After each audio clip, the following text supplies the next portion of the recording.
Começa hoje o Novembro Azul, a campanha que quer alertar a população sobre a importância dos exames regulares e do diagnóstico precoce do câncer de próstata.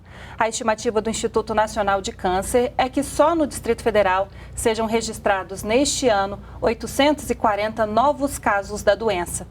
E para falar mais sobre como prevenir esse tipo de câncer, nós recebemos no estúdio o presidente da Sociedade Brasileira de Urologia do DF, Guilherme Coaraci. Boa tarde, doutor. Boa tarde. Obrigada pela sua presença aqui no Repórter DF. Eu que agradeço a oportunidade. O câncer de próstata é o segundo mais frequente nos homens, né? Perdendo apenas para o câncer de pele. Por que é uma doença tão comum? É uma questão da genética do homem, né, masculina, assim como o câncer de mama é o mais comum na mulher, depois do câncer de pele. No caso dos homens, o câncer de próstata é o mais comum. Tá, e o que aumenta as chances de um homem ter o câncer de próstata?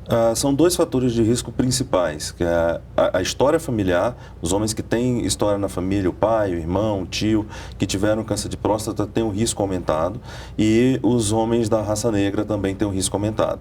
É tanto que a recomendação hoje é que a partir dos 50 anos os homens façam a avaliação anual para o diagnóstico mais precoce possível, mas os homens negros e os homens que têm história familiar começam aos 45. Tá, então a idade mesmo, a faixa etária maior de acometimento é assim a partir dos 50 anos? É, a partir dos 50 anos. Tá, e aí quais são os sinais e os sintomas? É uma doença que apresenta sinais logo de cara ou não? É mais silenciosa? Não, é uma doença silenciosa. O câncer de próstata na fase inicial, ele não causa sintomas.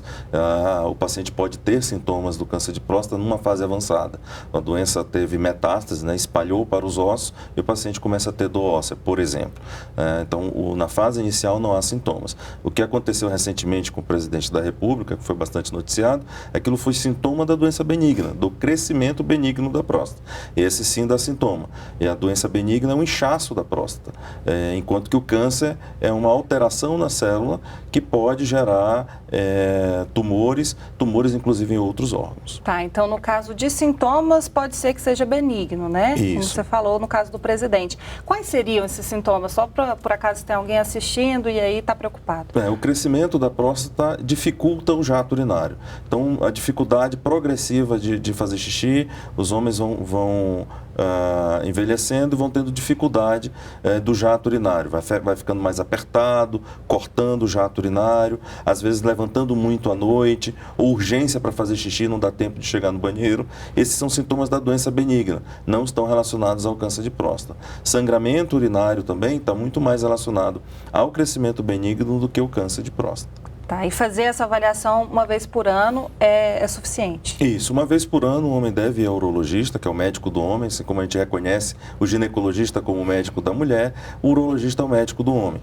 E essa avaliação urológica ela é um pouco mais completa do que simplesmente avaliar a questão do câncer de próstata. A gente avalia e acompanha o crescimento benigno da próstata para que também seja atuado mais precocemente. É comum os homens, quando vão no médico, vai no urologista uma vez no ano. Então a gente aproveita para fazer avaliação de colesterol, diabetes, pressão. Então a gente acaba fazendo uma avaliação, um check-up mais completo. Tá, e o medo? Muitos homens têm medo, né, de ir ao urologista e fazer o exame. É um misto de medo e preconceito, né?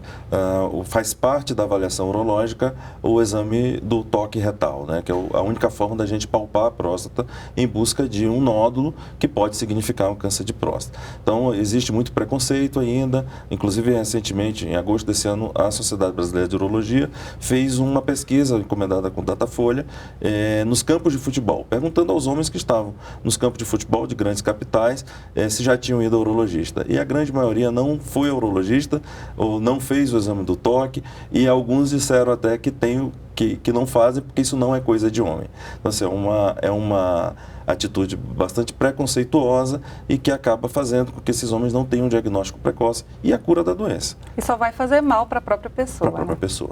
Doutor, muito obrigada pela sua presença aqui no Repórter DF. Vamos tentar conscientizar mais os homens nesse novembro. É isso aí.